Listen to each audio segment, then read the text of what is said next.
Mesdames et messieurs, bonjour.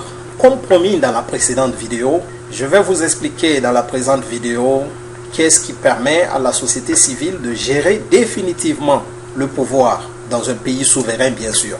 Il faut noter que dans un pays démocratique, c'est le choix constitutionnel qui permet à la société civile de gérer définitivement le pouvoir. Je m'explique.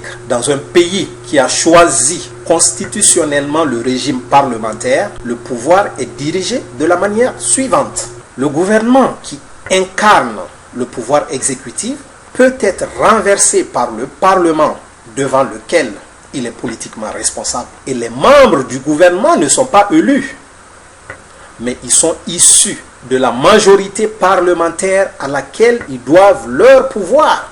Le pouvoir de renverser peut être réciproque lorsque l'exécutif dispose de la faculté de révoquer le Parlement, ce qui incite les deux pouvoirs à collaborer, ou je dirais plutôt ce qui oblige les deux pouvoirs à collaborer. Dans un pays qui a choisi constitutionnellement le régime présidentiel, le pouvoir exécutif est entre les mains d'un seul président. Le pouvoir législatif joue le rôle de contre-pouvoir et le pouvoir judiciaire est chargé d'appliquer les lois pour trancher les conflits entre les particuliers ou entre l'État et ces derniers. Dans ce régime politique, l'exécutif n'est pas responsable devant le corps législatif, contrairement au régime parlementaire. De ce principe, il découle que le gouvernement ne peut être renversé par le Parlement. Inversement, le pouvoir exécutif ne peut dissoudre le Parlement. Le pouvoir judiciaire dispose d'une place particulièrement importante dans la mesure où il peut être conduit à arbitrer les différends entre les deux autres pouvoirs. Dans un pays qui a choisi constitutionnellement la monarchie parlementaire, le pouvoir est dirigé de la manière suivante. La monarchie est dite parlementaire lorsque le gouvernement nommé par le monarque est responsable devant le Parlement disposant du pouvoir législatif. Le monarque, qui est le représentant de l'État, est garant de la continuité des institutions.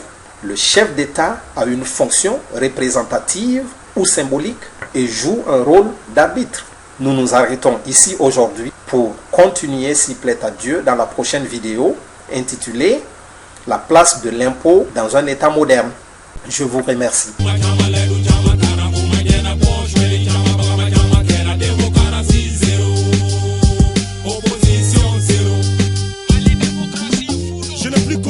L'ère démocratie, l'éthique n'est pas dans l'ère politique, ce qui compte c'est le fric. La vérité n'a de sens que lorsqu'elle provient de pays nantis, soi-disant défenseurs de la démocratie. Le mensonge légitime quand ça provient de l'Occident. Accident ou erreur de frappe quand on bombarde des innocents. En Irak, Palestine, Afghanistan. Puisqu'il n'y a ni force ni puissance que par Dieu, la vérité triomphera sur les B52. C'est la dictature mondiale, la quête de l'argent illégal. En Afrique, la corruption, l'intimité n'ont pas eu d'égal.